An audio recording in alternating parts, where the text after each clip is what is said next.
We went down on this jigger from Mamaku down to Turakinga, cutting through a lot of the growth on the track, but we did get through it all. When we first got clearance to move our jiggers through at Turakinga, a group of us slowly pushed forward in two jiggers up the track, cutting, just enough to get us all the way up to Mamaku, and we did that in a day. It was about 5 of us. We were keen to cut through all this gorse with just hand tools and so forth, just enough to get the two jiggers right up to Mamaku, and when we finally got into Mamaku, it was quite incredible.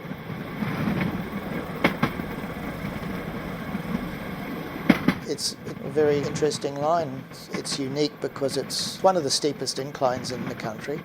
You wouldn't notice it until you do the section between Mamaku and Turakinga, where it's a 135. It's hidden. There's very little connection to any road, and the section between Mamaku and Ngatea is inaccessible by road.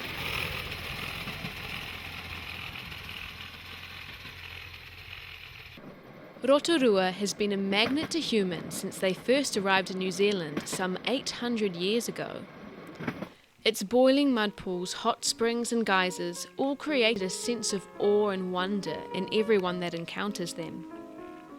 Once European settlers arrived, it quickly became a favoured tourist destination, and people all over the world came to experience its wonders. It's not surprising that early in this period, as the new town of Rotorua grew, a decision was made to build a railway into the area. A company was established to achieve this, and construction began in 1881 from Morrinsville via Putararu and the Mamaku Plateau. It was opened to bring tourists in from Auckland to Rotorua for the pink and white terraces at Mount Tarawera, because in the process of building the track, Mount Tarawera erupted, and that put a bit of a stop to it all, and they continued building the track and bringing tourists down, and then they started using the line more for freight as well. So there was a lot of timber and so forth, and a lot of freight going up and down the line.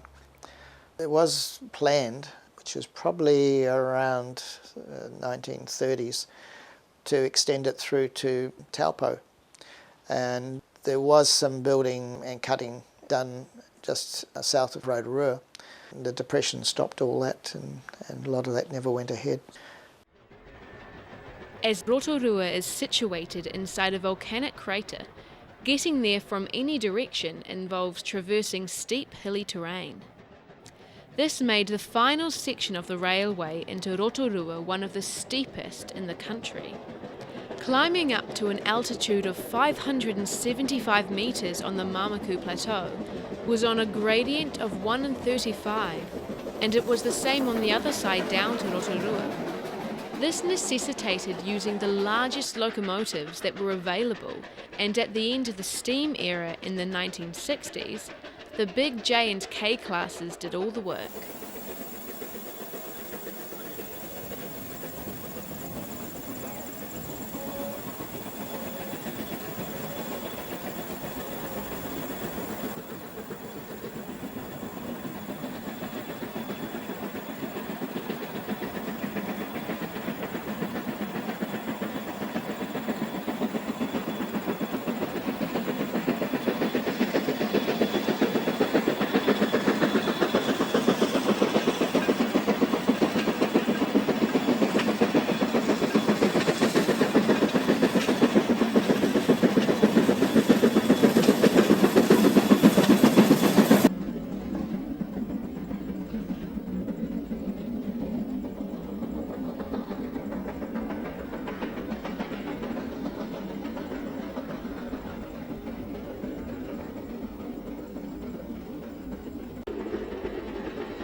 For most of the line between Ngongotaha and Putararu, there are few adjacent roads, so only certain sections where access was possible could be photographed or filmed.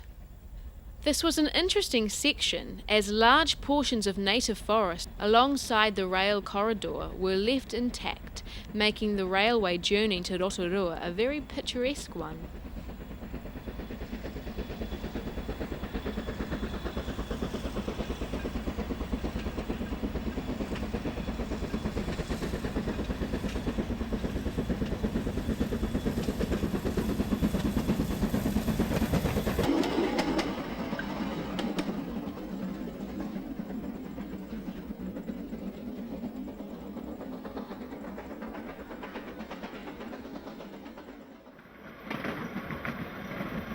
In the days prior to me getting involved, there were occasionally certain trains going up to Mamaku or right through to Putararu.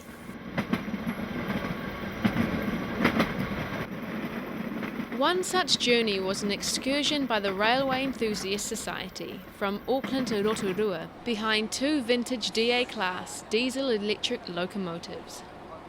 This was held in the late 1990s and was one of a number that were run in the last few years before the line was eventually closed.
The train is just reaching the top of the grade at Mamaku and approaching the former railway yard, which is adjacent to the present sawmill.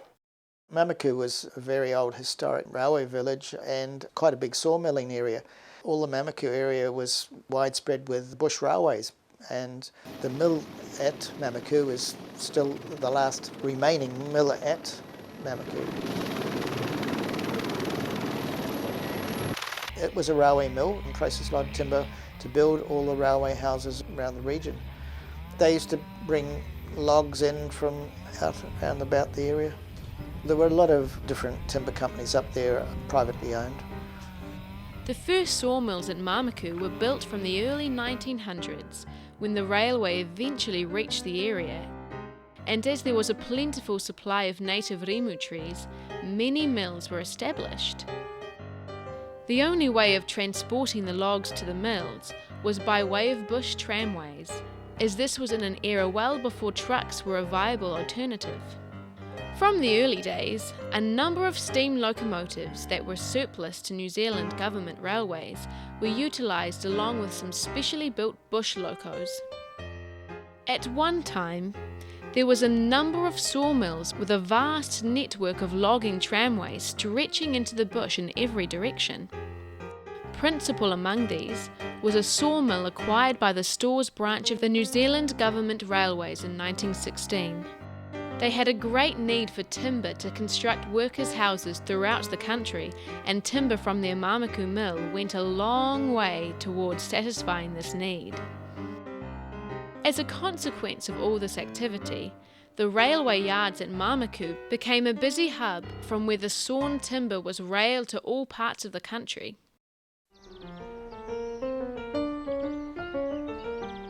As time progressed and the old steam locomotives wore out, an ingenious local engineer was contracted to design and construct a number of special-purpose motorised railway tractors.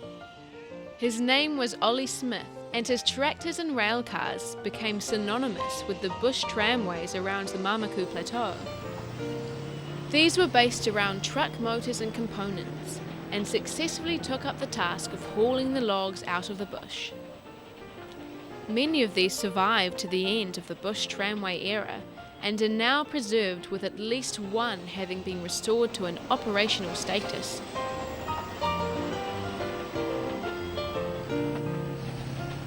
Mamaku had one of the last operational logging tramways in New Zealand, and this facet was not lost on a number of rail enthusiasts. They raced from all parts of the country to capture the dying moments of what had been a part of a massive countrywide undertaking. Ian Tibbles of Greymouth was one of these, and his 8mm colour film footage shot in the late 1960s provides a lasting testament to the uniqueness of this operation.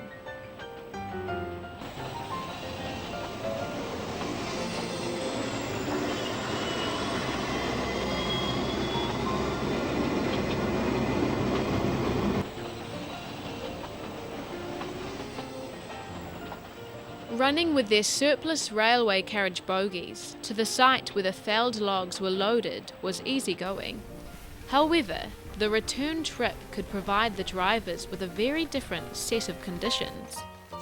This was also in the days before the widespread use of bulldozers, and to haul the logs to the loading site, a network of winch-operated log haulers were employed.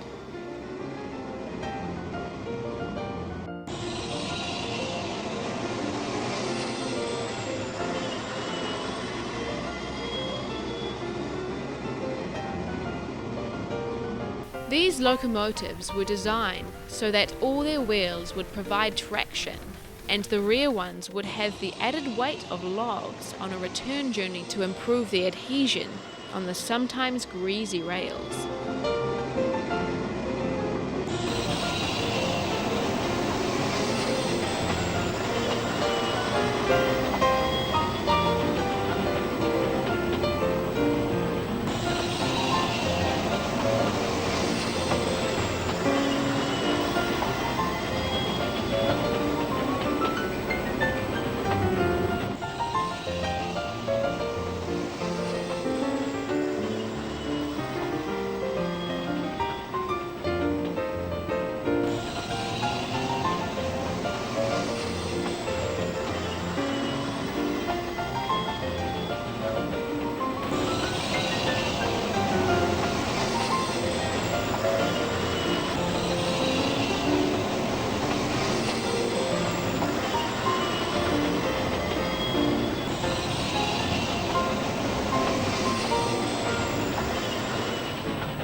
The sole surviving sawmill in Mamaku was the final destination for these heavy native logs, and although still in existence, it now only mills exotic timbers.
The track was in excellent condition. It was nothing wrong with it. It was just overgrown in patches with gorse and blackberry. There was quite a few long patches with no growth at all on them. Looked like it was still a real railway. In one area, which was where the lookout was over the lake, it was all overgrown in blackberry. It wasn't as bad as gorse and broom and stuff. We still had to cut it all back.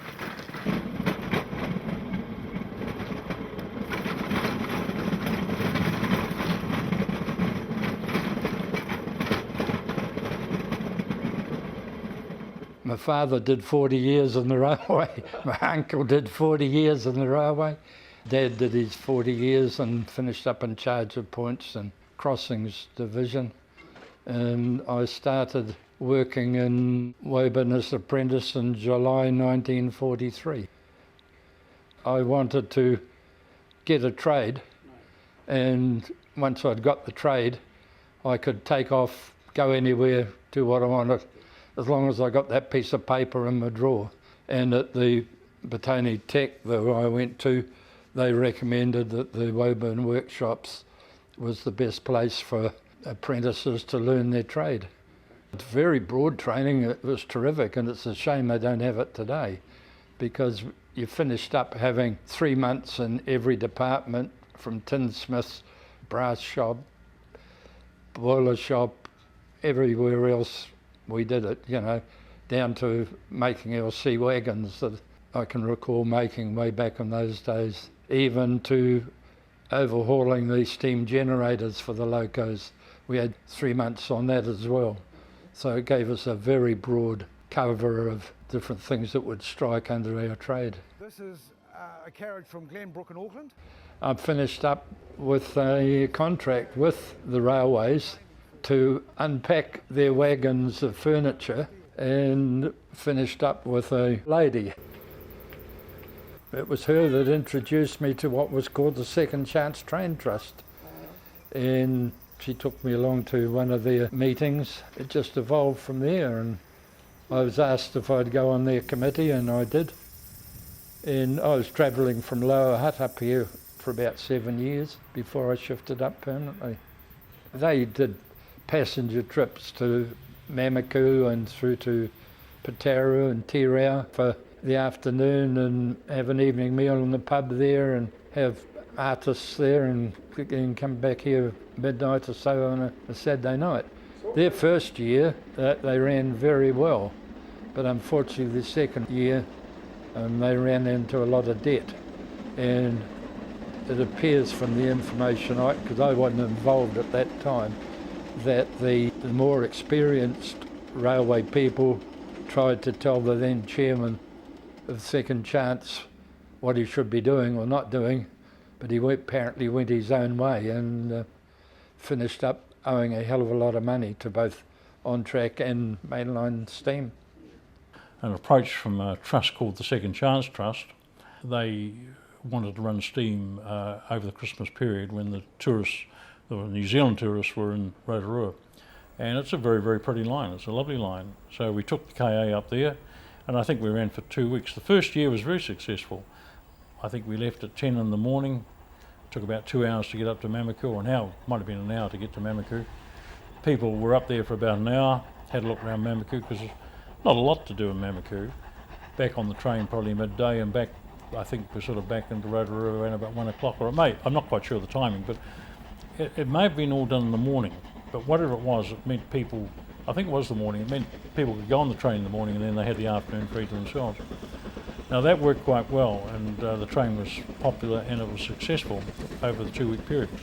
The next year, the Second Chance Trust decided to run it again, and that time the director of the trust had decided that Mamaku had a lot more to offer. He felt people would be happy to be up there for something like 2 or 3 hours. So we'd run up in the morning, about an hour up, and people were meant to go on bushwalks and different things, but in reality they literally, a lot of them just hung around till the train was ready to depart, back down to Rotorua. And that year was not successful at all, and I think it was the change of timing.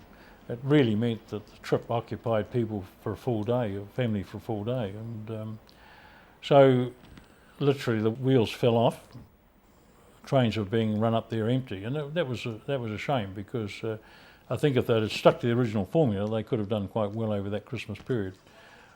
Probably a 5 or 6 day period, but New Zealand's a small country and limited population, so it is a limited market. I think you've got to tailor whatever you do to the size of the market and be a bit realistic with your expectations.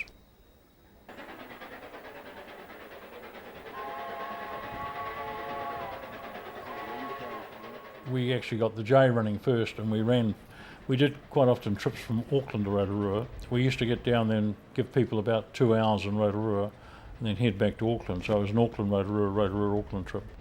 KA came on the scene later on.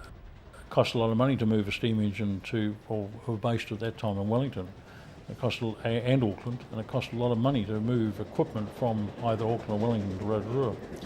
So you've got to be guaranteed a certain amount of patronage or a certain sum of money, which we were by the Second Chance Trust, before you can actually commit yourself to doing it. As I mentioned, that second season was really a disaster. They just ran out of money, that's what it came down to. They didn't get the income. Well, unfortunately, like a lot of these things where debt's involved, it did end up in a court case, and we were ordered to be paid by the courts.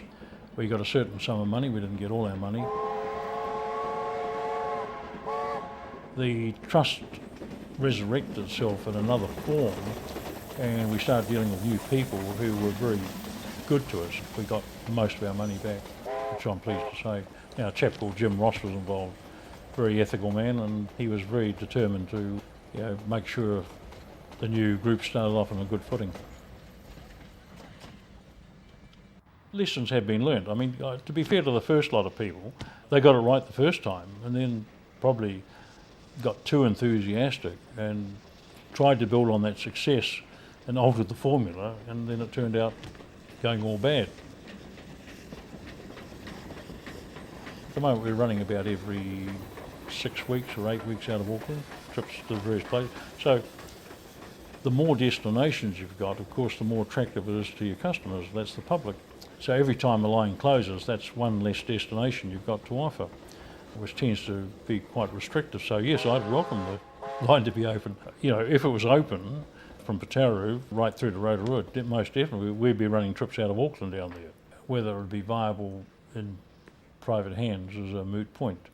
If you own a bit of railway line, there's an awful lot of maintenance involved. If you've got 50 kilometres of track, you've got 50 kilometres of weed spraying and 100 kilometres of fencing to look after.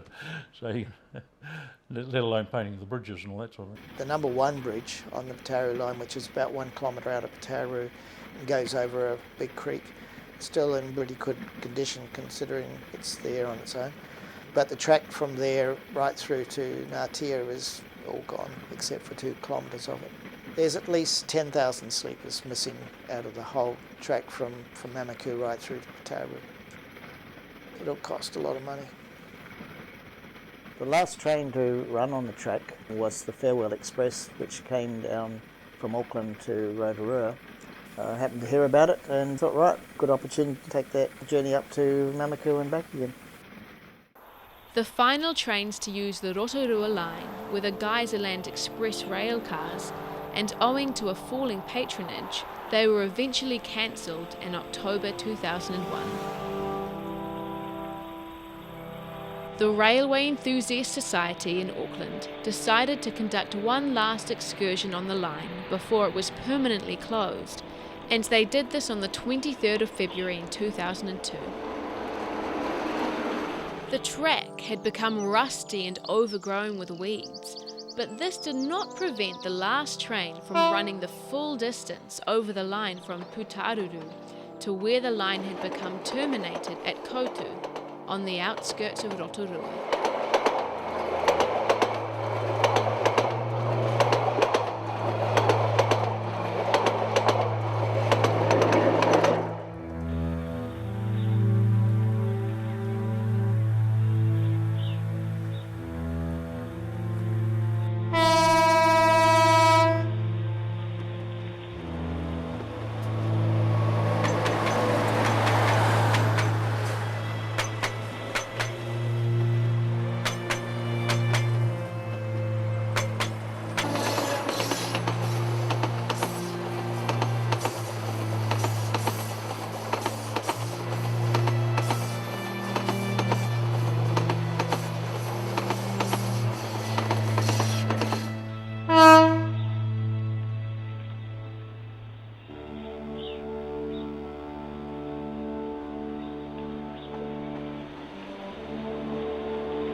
Before the train returned to Auckland, local residents were able to take a short ride up to Mamaku and back.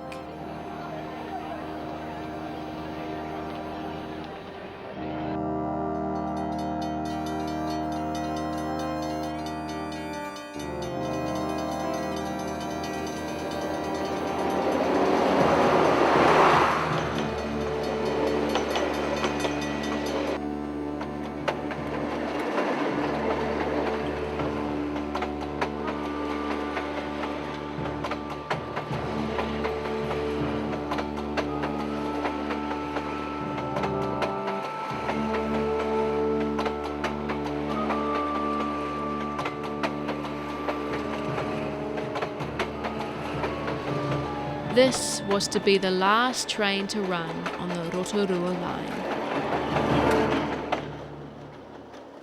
In the early days of growing up near Palmerston North and going into Palmerston North, because my grandfather had a shoe repair shop right across from the railway station.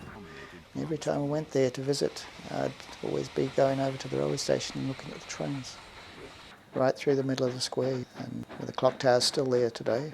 And that's where I got it all, where I fell in love with it all. I went to Waihi and explored the Goldfields line, and I met one of the operators there, and he invited me onto the train, and then he invited me into the cab, to the driving cab, and we talked from there and went for quite a few trips. Then I went back to Rotorua and I got involved with the Ngongotaha Railway section, and we ended up by just rebuilding the Ngongotaha yard, cleaning it all up, laying new line, and we built a lot of new track basically with nothing, a lot of second-hand stuff. Yeah, and then in the end, the trust was looking for someone to come up with an idea to save the whole branch, which they were looking at taking over. Because they already had the lease on the section from the highway right up to Kotu, which we were running jiggers on and all that at the time. They were trying to do a plan to run into Kotu and back. They couldn't run up to Mamaku and they couldn't run over the highway. One thing, the track wasn't cleared and it needed a lot of upgrade. And the other thing was that any locomotive or rail vehicle using the grade would have to have a certified driver, and finding those was pretty rare. It's when I initially got my cousin Neil Oppett involved, and I rang him up because he'd in the early years been big in whitewater rafting and so forth in the area. And I left it all to him, and he came up with a lot of ideas. He'd searched the world on YouTube with different rail ideas, and then he put it all together. And with the trust, he went down to Wellington, to the railways down there, and talked them into giving us a lease on the line they managed to get it for, I think, 25 years. I had to venture down into the other end, where I then went into Ngatea and discovered the track there. Then I walked back down to about Pinedale and then back again. And that was my first experience of seeing that part of the track, which was around about 7 kilometres of line. It was totally overgrown, and the rails were all on the side of the track. Some of them had been unbolted, some of them were still bolted together, but all the sleepers had gone. The bridges were still there, but the sleepers were taken off them. And then I walked back and filmed the whole thing, and it was probably about a year later, and I went back down there, and that was before we started clearing the track around the Turakinga area, and Kiwi Rail had a helicopter do a full spray of the track, and that went right through. And then when I went back down to Ngatea and walked the track again, I found it was all dead. It was totally different, and it was much easier to access it, but it was to the point where I couldn't do much more about it. Between Mamaku and Galaxy Road, I've done all of that many times. Galaxy Road is just 6 kilometres the other side of Mamaku, on the Putararu side, and from there all the track is still intact except for about 4 sections between Mamaku and Galaxy Road. And Galaxy Road, that's where a forestry road crossing is, and there was about 23 track sets missing there of sleepers. To gain the rest of it, there was the part at Turakinga. I'd gone onto the track on the highway there and discovered that there was a lot of sleepers missing, and it was totally overgrown with gorse and blackberry. So then we started clearing the track. It was already cleared up to Turakinga. And then I started rebuilding the line and bringing all these rails back into place, and I just basically rebuilt the whole thing. And then we had a lot of spare rails down in the Ngongotaha yard, so I utilised a lot of them to the right gauge and cut pieces up to fit and joined them all together and laid out sleepers around 8 to the track set and high railed the lot and joined it all up. And over about 2 months I had it all connected. The first process was the relaying. That was when Neil got involved. Then we moved ahead, and then we got all that other machinery in, and we unbolted all the rails and we pulled all the sleepers out, and then we got the digger in with the mower on it, and we mowed the whole of the track right through. We had all the rails systematically set out. We got the digger in, and it was a dig out, lay and relay. So the digger would go in and we would be digging out enough to put 4 sleepers in at a time, and then we'd drop them in, backfill, then another 4 and so forth all the way up. And we did an average of about one to 2 track sets a day. It was just the 3 of us laying the tracks. There was a guy in the digger, and we had the truck with all the sleepers on.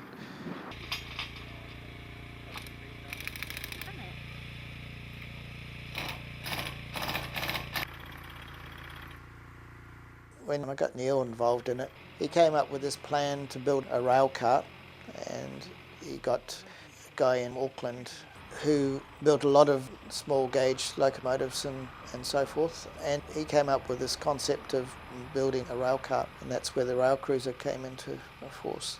And we thought we were going to get it all together in 5 minutes, but we didn't really know the ramifications of all the legalities and rules and so forth and compliances. So it took quite a bit of time, and then we had to build a station and so forth at Mamaku. The track's operational from Mamaku down to Turakinga. It's fully licensed to run the rail cruises on. We have got the condition to run right through to Lake Road at Kotu in Rotorua, but because there is 5 road crossings and 1 major road crossing, major highway crossing, we needed to come up with ideas of how we were going to do it. In the end, we got ahead with all that. Kiwi Rail, they still own it. Railcruising.com have got the lease on it for the next 30 odd years. Kiwi Rail basically did that so they could at least hold the track, because it's one of the only lines in the country that Kiwi Rail don't actually own the land, and it's the iwi that own the land. And the condition was that it was to be used for rail purposes. If it was ever to be closed, they wanted the land back.